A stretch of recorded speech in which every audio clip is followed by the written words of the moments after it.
Los españoles aman la fiesta. En muchos pueblos y ciudades españolas todos los años se conmemora el pasado árabe de la península. La gente se viste de moro o cristiano y cada cual trata de superar a los demás en opulencia y glamour.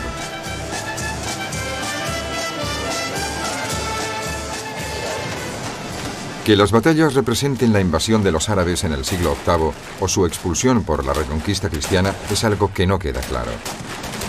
Al menos para los participantes.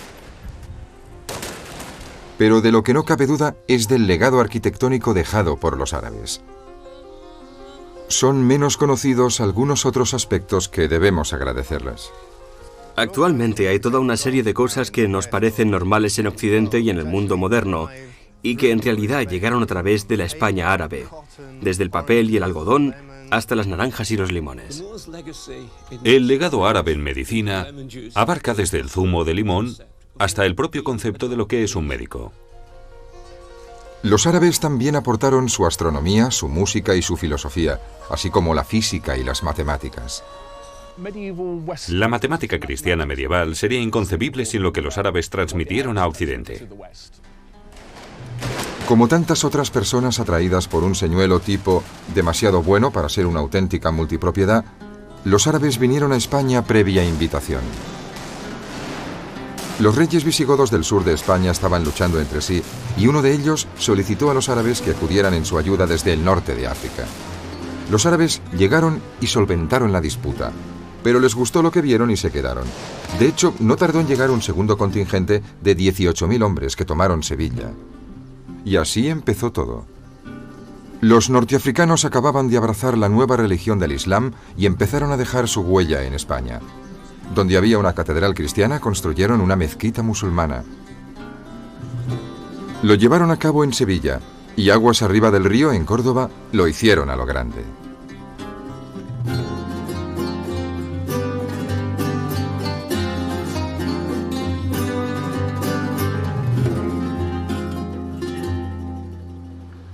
Entran los árabes en el principio del siglo VIII. Los árabes vienen hacia Sevilla a través del río Guadalquivir, como han venido todas las personas que han llegado a la ciudad. Vinieron porque era el camino de expansión del Islam en los primeros tiempos. El Islam se expande por el mismo lugar que había estado antes el Imperio Romano. No ha quedado mucho de la Sevilla árabe, destruida por las exigencias conjuntas del comercio y la cristiandad.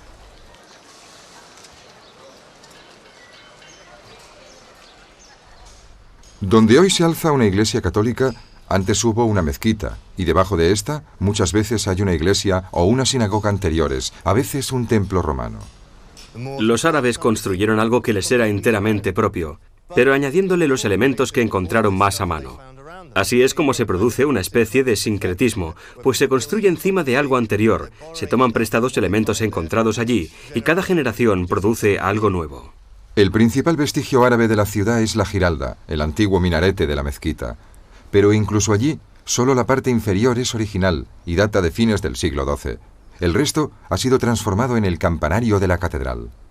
La Giralda es una buena imagen de Sevilla y de la historia de Andalucía. No se puede separar los pies romanos del cuerpo árabe y de la cabeza cristiana, porque si uno separa los pies de una persona no puede andar, si le quita el cuerpo no puede vivir y si quita la cabeza muere. El espacio de una antigua mezquita está ocupado hoy por una catedral concebida en el siglo XV. Las autoridades eclesiásticas deseaban un edificio de dimensiones tan monumentales que la posteridad creyera que estaban locos. Este es otro monumento cristiano que nos habla de la Sevilla mora. El Alcázar es todavía un palacio real, del que el general Franco fue huésped frecuente.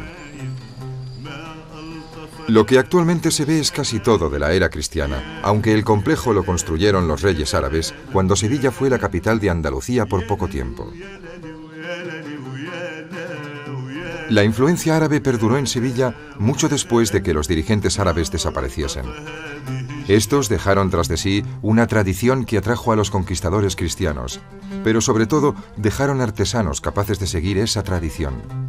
La arquitectura realizada por artistas musulmanes bajo la dirección de cristianos se llama mudéjar. Cuando se va conquistando las tierras que estaban en manos de los musulmanes, estos entran al servicio de los reyes cristianos. Y estos reyes cristianos se van a sorprender de la arquitectura que habían realizado los musulmanes. La obra maestra del arte mudéjar en el Alcázar es la fachada del Palacio de Don Pedro, el arquetipo de monumento árabe construido por un príncipe cristiano. Motivos cristianos y escudos de armas mezclados con textos del Corán. El rey hizo venir artesanos desde Granada y Toledo que reflejaron la fascinación del gobernante por el legado islámico.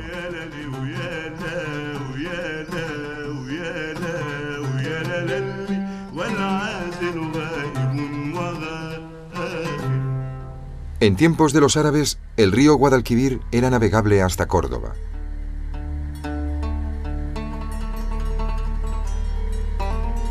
Y no mucho después de que los árabes tomaran el control de la zona, el centro del poder político se trasladó río arriba. Córdoba es hoy día una capital de provincia española, pero durante décadas fue la segunda ciudad de Europa. Y la gloria de Córdoba fue, y sigue siendo, su templo, la mezquita. La mezquita es uno de los edificios más asombrosos de la España musulmana. Arquitectónicamente es como un manifiesto del sincretismo de la España árabe. Allí hay materiales tomados de templos romanos y de iglesias visigóticas, pero con esos restos se creó algo enteramente nuevo.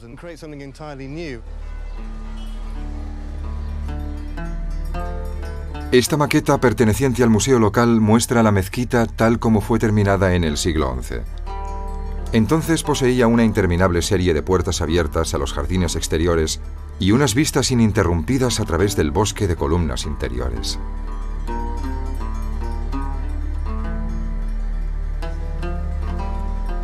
Era la mezquita más importante de la ciudad. La gente acostumbraba a venir para las plegarias vespertinas de los viernes. Es un poco como ir a una catedral en domingo, cuando se intenta acomodar allí a la mayor cantidad de gente posible. Otra cosa que llama la atención a quienes visitan la mezquita es la sucesión de arcos rojos y blancos, deslumbrantes e hipnóticos, pero muy prácticos.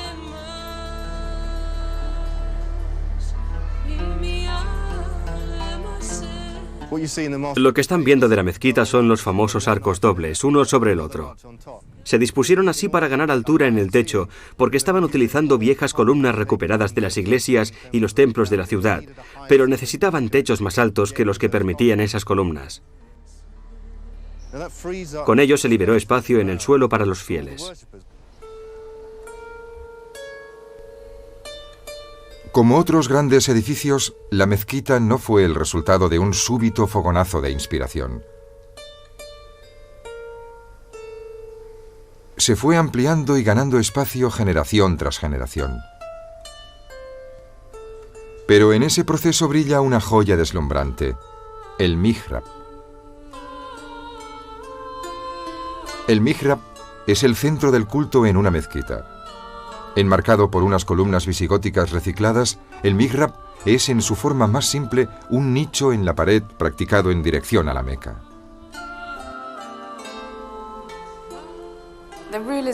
Los dirigentes de la España islámica del siglo X poseían un profundo sentimiento de unión con Siria, su patria original, de la que partieron los conquistadores de España en el siglo VIII. Trataron de evocar esa relación, ese legado familiar, decorando el mihrab de la Gran Mezquita de Córdoba con mosaicos vidriados que recordaban la decoración de lugares como la Mezquita de Damasco, en Siria, y la cúpula de la Roca de Jerusalén. También hay inscripciones en oro que evocan páginas del Corán y que hacen del Corán un objeto muy especial.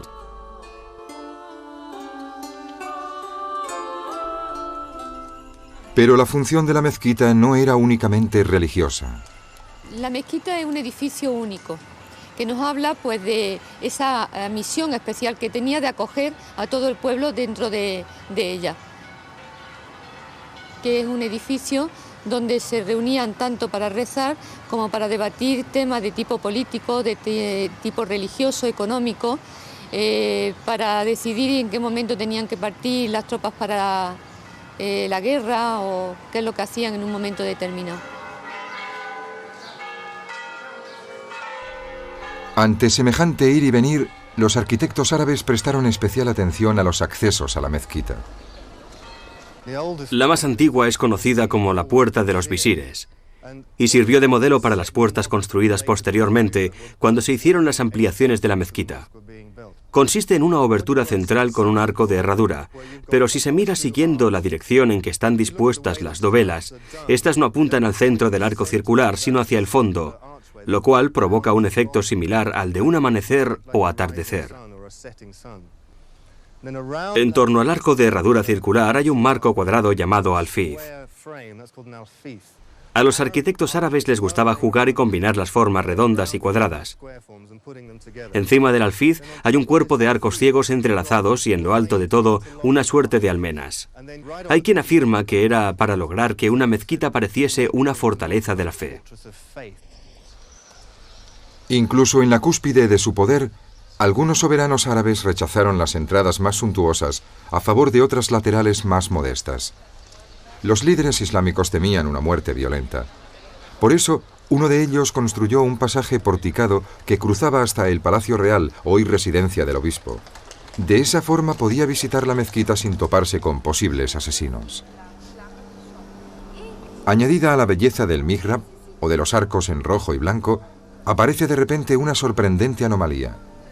Una catedral cristiana construida en el centro de una mezquita árabe. En cierto sentido es un símbolo del triunfo cristiano, pero también es un episodio más en una saga histórica en la que los visigodos desbancaron a los romanos, los musulmanes vencieron a los visigodos y los cristianos se impusieron después a los musulmanes. Aunque sucedió en la Edad Media, no dejó de levantar polémicas. El emperador Carlos V, que fue quien dio el visto bueno a la empresa, quedó abrumado por el resultado. Se dice que les espetó a las autoridades eclesiásticas. Han tomado algo único y lo han reemplazado por algo que puede verse en cualquier lugar. Pero quizás deberíamos estarle agradecidos. La mezquita está de pie gracias a esa intervención cristiana. Si no se llega a plantear, hoy sería una ruina. Sería un edificio abandonado. La catedral como catedral es una obra de ingeniería realmente impresionante. Respetó al máximo las proporciones y lo que el edificio primitivo le ofrecía. El tradicional patio de los Naranjos todavía invita a la charla y a las confidencias. Pero los arcos que antaño se abrían en torno a la mezquita hoy están cerrados con ladrillos. Y las peticiones de los musulmanes actuales para que se les permita orar en la antigua mezquita han sido denegadas. Un lejano llanto desde lo alto del poder musulmán. Esta fue la cúspide del poder político y cultural árabe en Al-Ándalus. La Edad de Oro se prolongó durante la mayor parte del siglo X. El personaje principal fue el emir Abd al-Rahman III, cuyas victorias contra los cristianos le valieron el título de Al-Nasir, el victorioso. Abd al-Rahman III era en realidad pelirrojo y lucía una barba también roja porque solo era un cuarto de árabe, ya que su madre era navarra y su abuela también era del norte de España. De hecho, tenía que teñirse de negro el cabello y la barba para parecer más árabe, pues temía que la gente no se lo tomase en serio.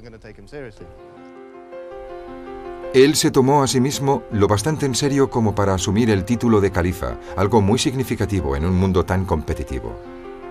El califa era el mensajero de Dios o el mensajero del profeta Mahoma, y se suponía que su designación era divina. El título comportaba la promesa de una vida posterior en el paraíso. Pero para Abd al-Rahman III eso no era suficiente, y construyó unos jardines para crearse un paraíso en la tierra. La exuberancia de los jardines árabes es todavía evidente en toda Andalucía.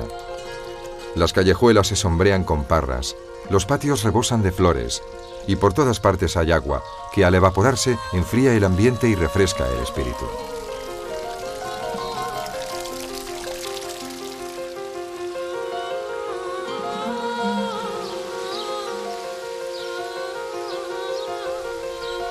Pero si los árabes eran buenos en horticultura, fueron aún mejores en agricultura. Mientras los omeyas ostentaron el poder en Córdoba, aquí se produjo una especie de revolución verde. Hay toda una serie de productos que en Occidente o en el mundo moderno consideramos normales y que en realidad nos llegaron a través de la España musulmana. Naranjas, alcachofas, limones, berenjenas, también el arroz y trigo duro, el que se utiliza para hacer pasta y que crece mejor en condiciones secas y no se marchita. Y todo ello estuvo muy relacionado con la mejora de los sistemas de regadío en España.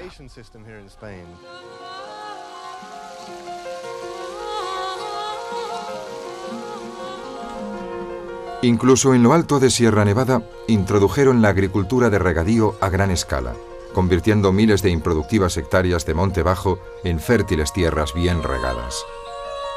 Algunos de los canales y albercas originales todavía siguen usándose hoy. Y son tan eficaces que el único guiño a la moderna tecnología ha sido la sustitución de las represas de tierra por compuertas metálicas. En la época de los árabes, a la altura de Córdoba, las aguas del Guadalquivir eran profundas y de fuerte corriente. Pasado el puente romano, ha sido reconstruida la rueda hidráulica árabe. En aquel tiempo, un completo ejército de artefactos como este fue desplegado a lo largo del río. La corriente fluvial hacía girar las ruedas, que llenaban y levantaban los cangilones hasta vaciarlos sobre un acueducto que transportaba el agua hasta la ciudad. Por desgracia, la juventud cordobesa no pudo resistirse a utilizar los recipientes como blanco para sus pedradas y solo uno ha quedado intacto.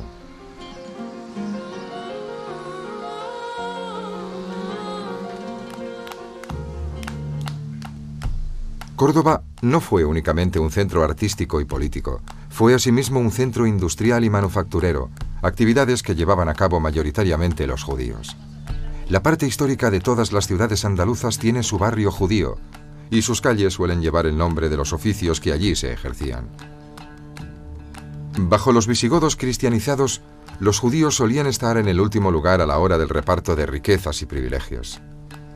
En el momento de la entrada de los árabes, los judíos ganaron en posición, por lo tanto fueron unos aliados de la entrada de las tropas árabes. Durante toda la Edad Media están en una buena posición hasta al menos el siglo XII, cuando en todo el Mediterráneo... No solo los judíos y los cristianos fueron ciudadanos de segunda clase bajo la dominación árabe. También las mujeres árabes estaban postergadas. No obstante, algunas excepcionales mujeres musulmanas lograron llegar a lo más alto.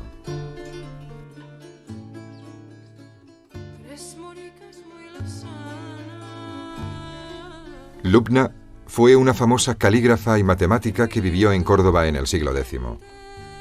Fue en parte la responsable del más importante centro musulmán de conocimiento, la Biblioteca Califal de Al-Hakam II. Un siglo más tarde, saltó a la fama la celebrada escritora Walada, la Omeya.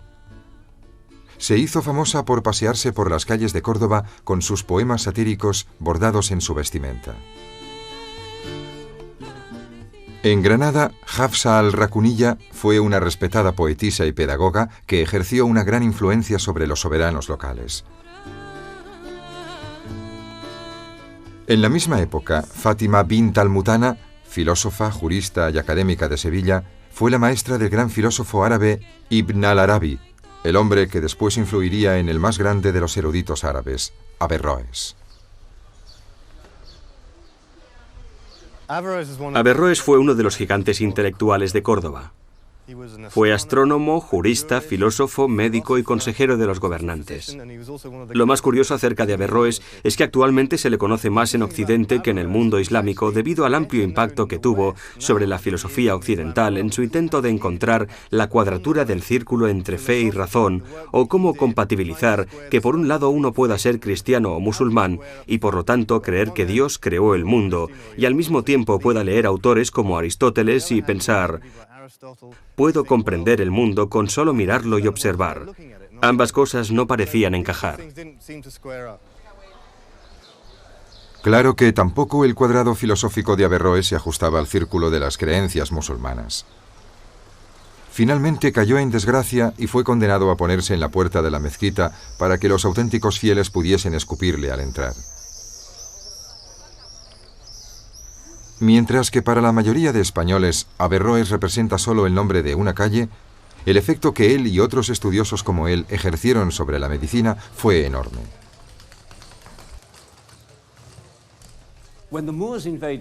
Cuando los árabes invadieron la España cristiana, la medicina se reducía a una serie de libros de recetas y de antídotos de fabricación propia. Había un gran desconocimiento del cuerpo y de cómo actuaban en él las drogas. El número de medicamentos utilizado era relativamente pequeño, y también el de las técnicas quirúrgicas. Médicamente, la España árabe iba muy por delante del resto de Europa, y una gran parte de sus conocimientos médicos venían de los griegos, pero también eran logros propios. Tomaban cosas de autores a los que estaban traduciendo como Dioscórides o Galeno, pero también observaban las propiedades medicinales de las plantas. Asimismo, desarrollaron toda clase de técnicas relacionadas con la cirugía. De hecho, quien vaya a los museos locales verá modelos de algunos de los instrumentos quirúrgicos utilizados habitualmente por los árabes y comprobará que no están tan lejos de los usados actualmente.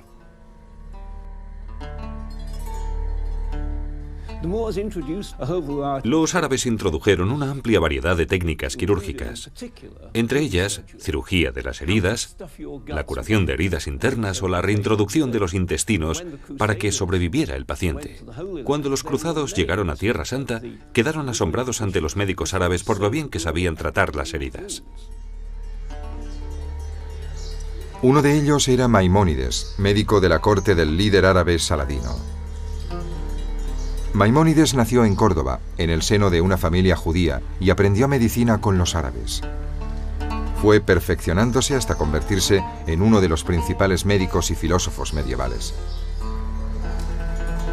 Pero no todos los libros de medicina fueron escritos por hispanoárabes.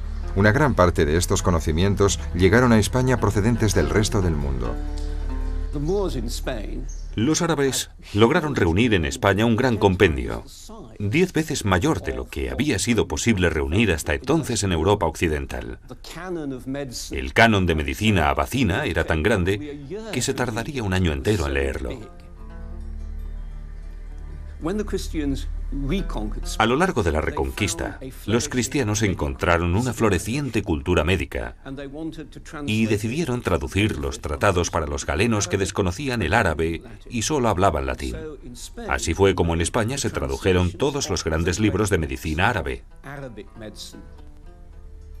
Los musulmanes introdujeron asimismo instrumentos musicales. La influencia de los árabes en la música española se remonta a la invención de la notación en el siglo IX por parte de un sabio árabe, que posteriormente fue imitado por los músicos europeos. Los árabes introdujeron en España, por ejemplo, el rababá, un instrumento de arco semejante al violín, pero también flautas de madera, shoms de doble empuñadura y muchísimas percusiones. Pero el instrumento principal, considerado el rey de los instrumentos, fue el ud.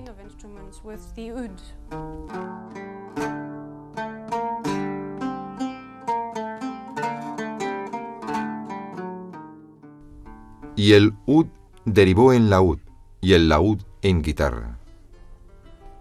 La guitarra moderna procede del laúd. Originariamente este tenía 4 cuerdas, pero un músico bagdadí llegó a Córdoba y una de las cosas que hizo fue añadir una 5ª cuerda al laúd. Pero las 4 cuerdas originales representaban los 4 humores clásicos y lo que aportó a que el músico fue, según dijo, lo que faltaba en el corazón humano. Así que añadió una 5ª cuerda, después vino la 6ª y así fue como nació la guitarra moderna. La guitarra permitía al intérprete rasguear, mientras que hasta entonces solo producía la simple melodía ciega del ud y la suave armonía del laúd. Con la guitarra se podía introducir el ritmo en la interpretación.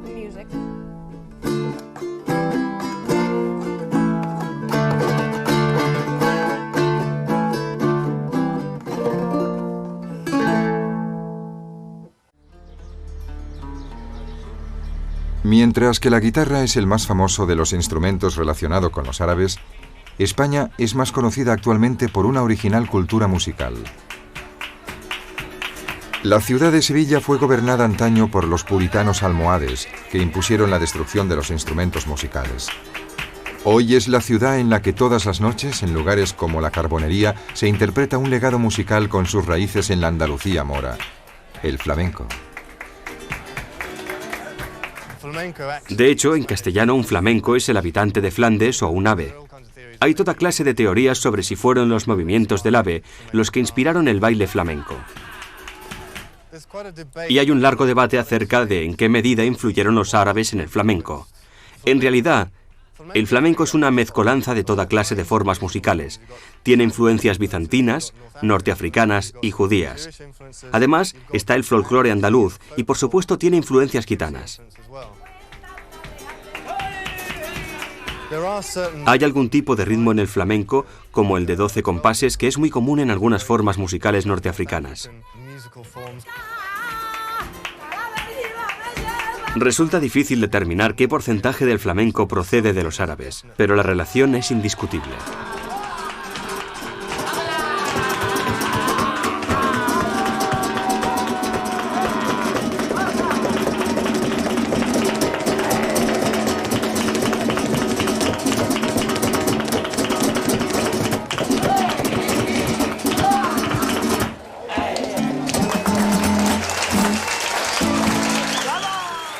Se remonte o no el flamenco a los árabes, el punto álgido de la cultura islámica, su edad de oro, tuvo lugar en el siglo X, apenas 200 años después de la llegada de los árabes a España.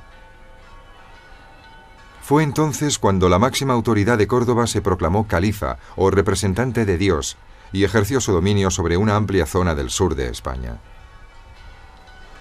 Abd al-Rahman III, el más poderoso de los soberanos de Córdoba, realizó una audaz tentativa encaminada a organizar la creciente burocracia. Córdoba se estaba viendo desbordada por las necesidades de una población en constante crecimiento.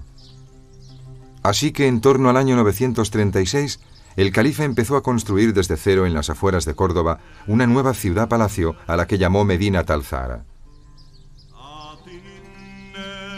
Se dice que era el nombre de su concubina favorita, otra de esas románticas leyendas que los aguafiestas gustan de poner en duda. Puede que lo que queda actualmente sea solo la 10ª parte de lo que un día cubrió este paisaje ondulado.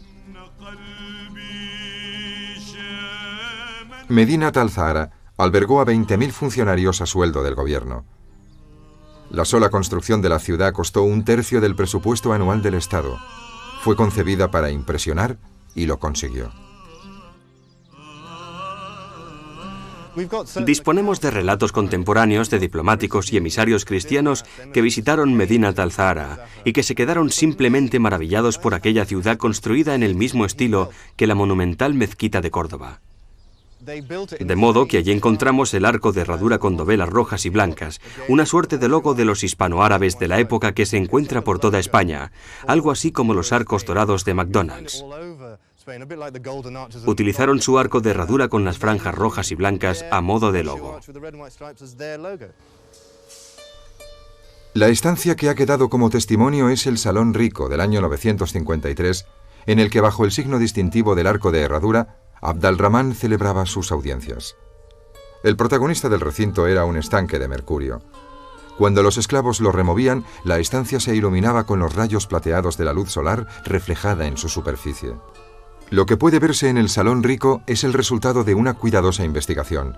Los arqueólogos han tenido la prudencia de reconstruir únicamente lo que se conoce con certeza. Uno de los aspectos más curiosos de Medinat al-Zahara es el solitario baño construido en el sector residencial. En aquella época no eran corrientes los baños de inmersión.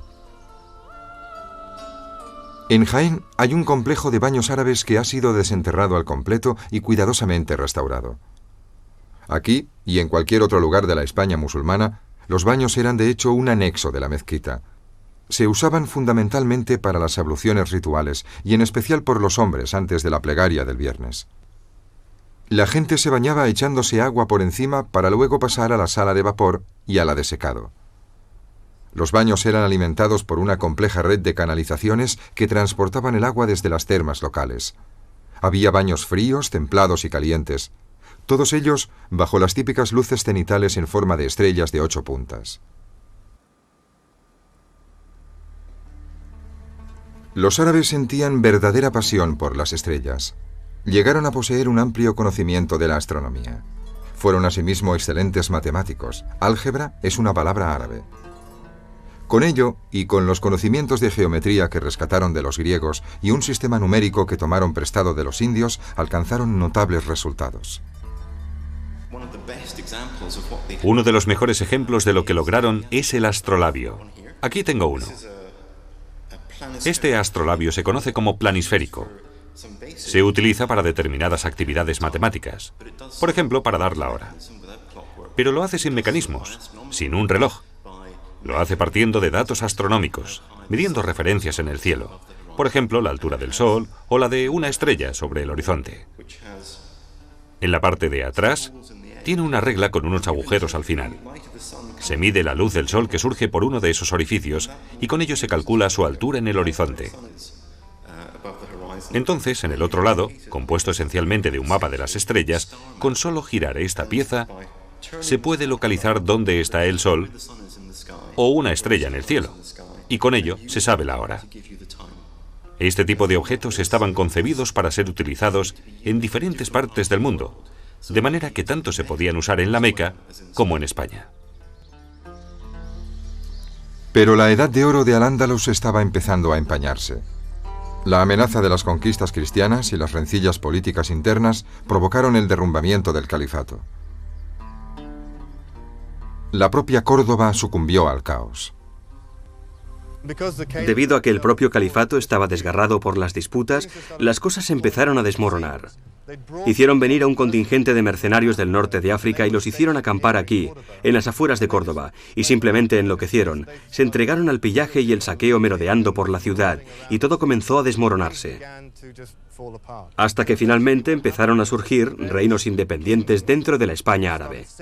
La gente empezó a desvincularse del centro político de Córdoba.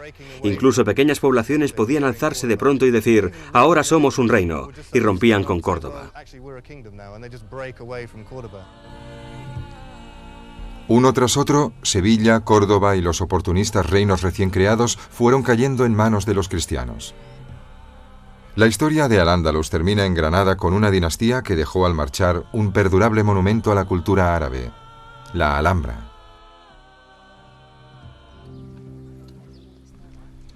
La Nazarí fue la última dinastía islámica en Al-Ándalus. El primer soberano, Mohamed I, construyó en el año 1237 su inexpugnable fortaleza tras arrebatar la ciudad a varias facciones enfrentadas.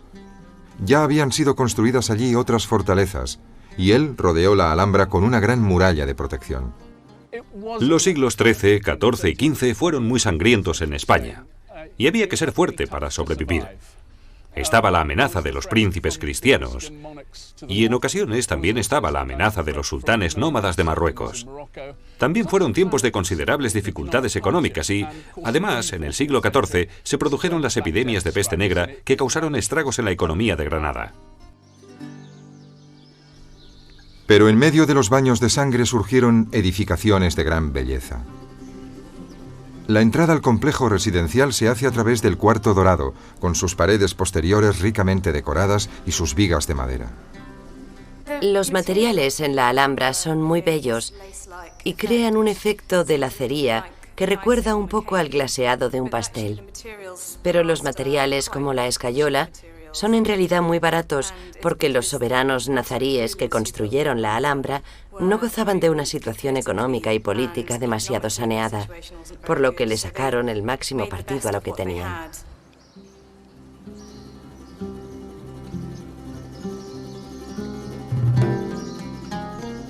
Las dos puertas fueron concebidas para engañar.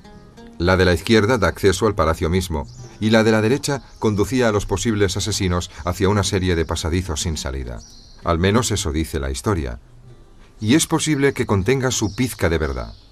Al fin y al cabo, el rey que construyó esto, Mohamed V, fue encontrado flotando boca abajo en uno de los estanques de palacio. El Partal, una de las más antiguas zonas que quedan del palacio, es de principios del siglo XIV. Está dominado por la Torre de las Damas, antaño ricamente decorada, pero en el siglo XIX la torre estuvo en manos privadas y sus interioristas se las arreglaron para destruir todo lo que había de valor.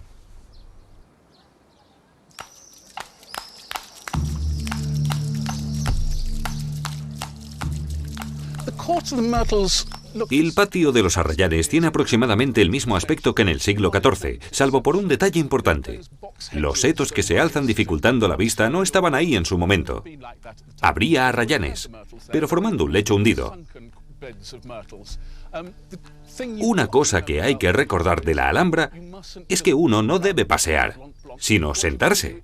De hecho, los arquitectos diseñaron todas las ventanas muy bajas, y las vistas están concebidas para contemplarlas una vez sentado en el suelo. El punto medular de la Alhambra es el Patio de los Leones, situado justo en el centro. Es a la vez bello y ubicuo, orgullosamente exhibido en la cubierta de todas las guías y folletos turísticos. Pero sigue sin conocerse exactamente cuál era su función. Tal vez política, tal vez religiosa, aunque lo más probable es que fuese la acostumbrada mezcla de ambas. Los leones fueron un poderoso símbolo de realeza y autoridad. Y muchos soberanos de la antigüedad poseían leones, reales o esculpidos, debajo de sus tronos o asociados con sus palacios. En el Patio de los Leones de Granada, los de la Fuente evocan intensamente la realeza y autoridad de los soberanos nazaríes. Se ha dicho muchas veces que el Patio de los Leones era el palacio privado donde el sultán nazarí guardaba su harén. Un palacio de lujo voluptuoso. Yo no lo creo. Pienso que de hecho, y aunque no lo parezca, el Patio de los Leones era en realidad un centro de enseñanza religiosa.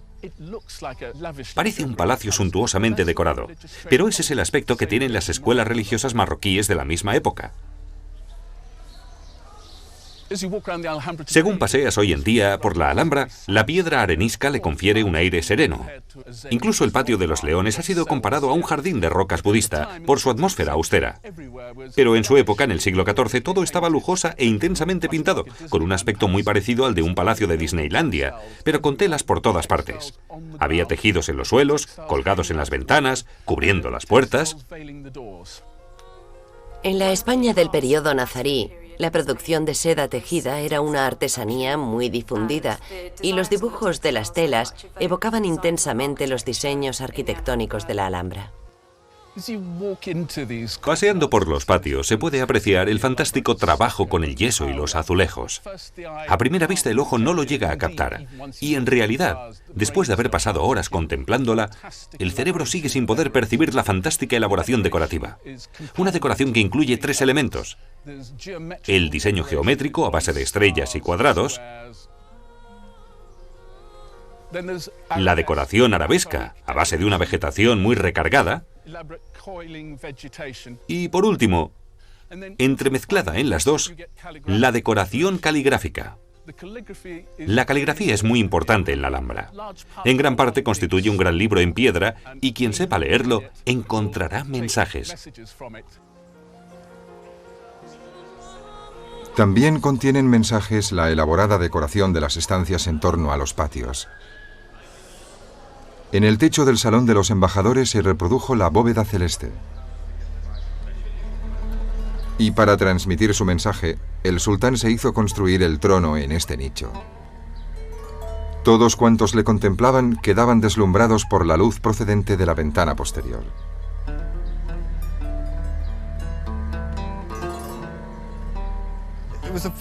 Se trataba de un tipo de palacio altamente hedonista. En el Palacio de la Alhambra puede apreciarse la sensualidad. Uno llega a la conclusión de que eran conscientes de que representaban el final de una era. Fumaban gran cantidad de hachís, bebían mucho alcohol. Todo ello obviamente prohibido por el Islam, pero parece que no le hicieron mucho caso. Al igual que algunos soberanos, algunos de los reyes moros de Granada eran conocidos por, digámoslo así, si alguien le debía dinero al rey, quizá, sencillamente, con unos favores sexuales, él se olvidaba del dinero que le debían. Ese tipo de cosas. Era una especie de Las Vegas en la Europa de la época. Pero no solo era el rey quien se volvió un poco laxo en la observación de la ley islámica. Las esposas de los monarcas no eran modelo de probidad. El tronco de este viejo tejo que creció en el patio de la sultana en la Alhambra ha sido conservado porque, según la leyenda, la sultana, que se encontraba en el piso de arriba bien guardada bajo llave, invitaba de noche a los jóvenes a que trepasen por el tronco y saltasen hasta sus aposentos desde las ramas. Antes del alba, los jóvenes bajaban por el mismo camino. Pero todo lo bueno se acaba. En 1492, los ejércitos cristianos de Isabel y Fernando tomaron Granada. Imagino que al final, el ejército de la Reconquista fue capaz de poner en juego recursos mucho más amplios, pues no eran solo cristianos españoles luchando contra los musulmanes. También había muchísimos voluntarios franceses e ingleses. Y poco a poco, la tecnología militar cristiana, la tecnología de la pólvora, superó la de los árabes.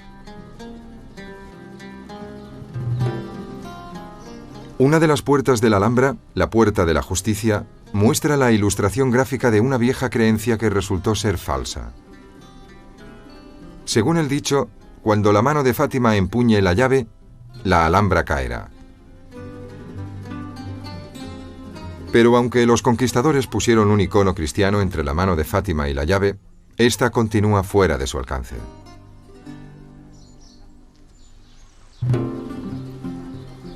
A los conquistadores cristianos les encantaba dejar la marca de sus victorias sobre los símbolos del Islam.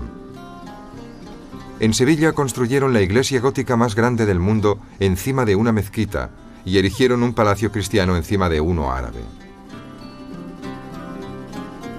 En Córdoba construyeron la catedral dentro de la mezquita y levantaron un palacio cristiano encima del alcázar árabe.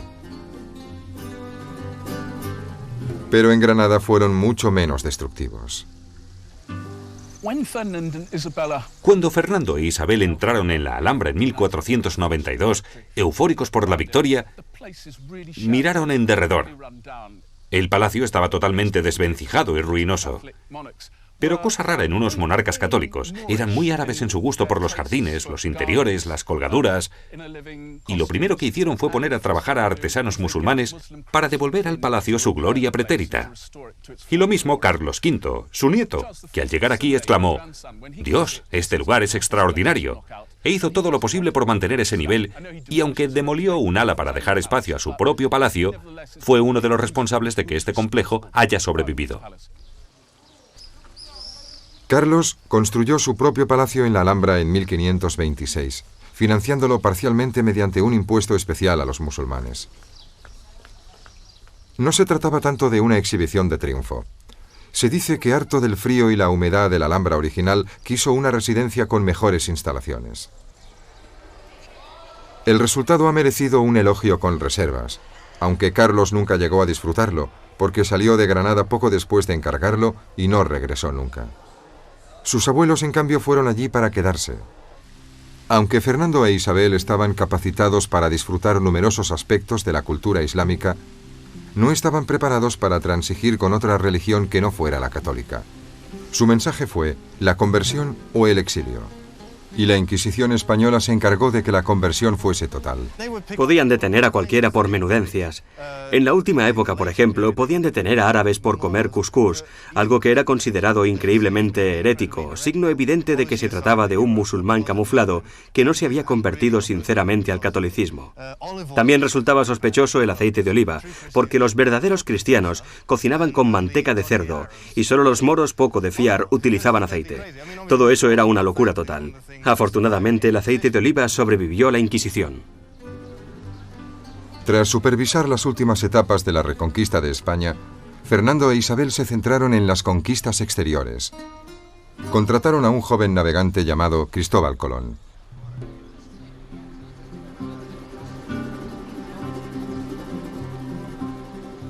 Las riquezas que este trajo del Nuevo Mundo fueron canalizadas a través de Sevilla. Una vez más, el legado árabe demostró su utilidad. Ellos habían construido una torre a cada lado del río para sumergir cadenas que cerraban el cauce, a fin de proteger la ciudad. Fernando e Isabel adaptaron una de esas torres como casa de recepción para el oro que llegaba de América. Y de ahí su nombre, Torre del Oro.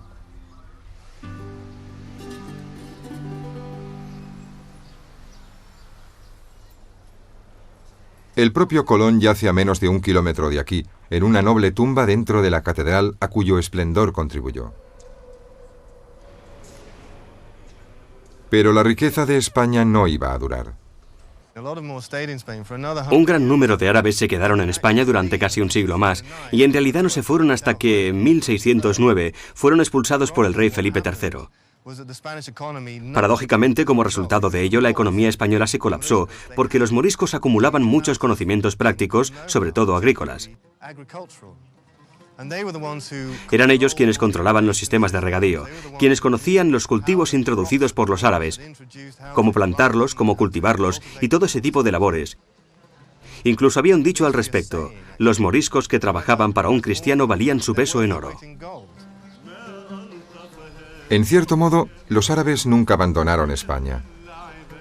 Todavía hay un rastro de su presencia en las estrechas callejuelas donde se venden sus productos.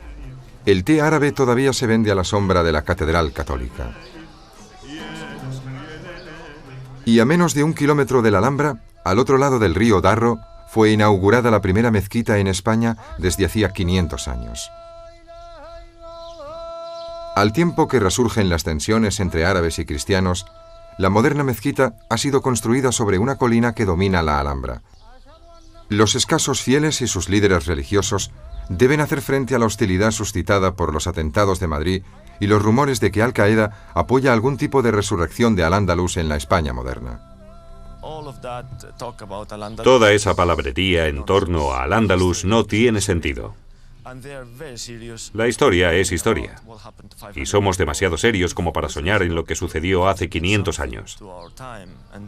Pero si los musulmanes deben aportar algo a la humanidad de nuestros días, esto debe hacerse ahora, afrontando los retos y problemas actuales.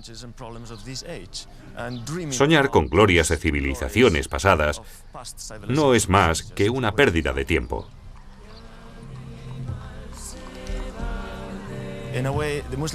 En cierto modo, los musulmanes son menos románticos que algunos cristianos acerca de nuestro pasado histórico. Existen fundaciones, clubs y asociaciones culturales destinadas a revivir el legado de Al-Ándalus, pero son todas cristianas, no musulmanas. Lo máximo que muchos españoles conservan de su cultura árabe son las fiestas de moros y cristianos. La mitad de la población se disfraza de moro, lucen plumas en el cabello, es increíble. Y la otra mitad se viste de cristiana y ofrece un aspecto más serio y solemne. Y en realidad, para la mayoría de la gente, todo se reduce a esto. Pueden ir a visitar la mezquita y la Alhambra. Se ha producido una especie de disneyificación del pasado árabe, como ocurre aquí, pero la cosa no va más allá.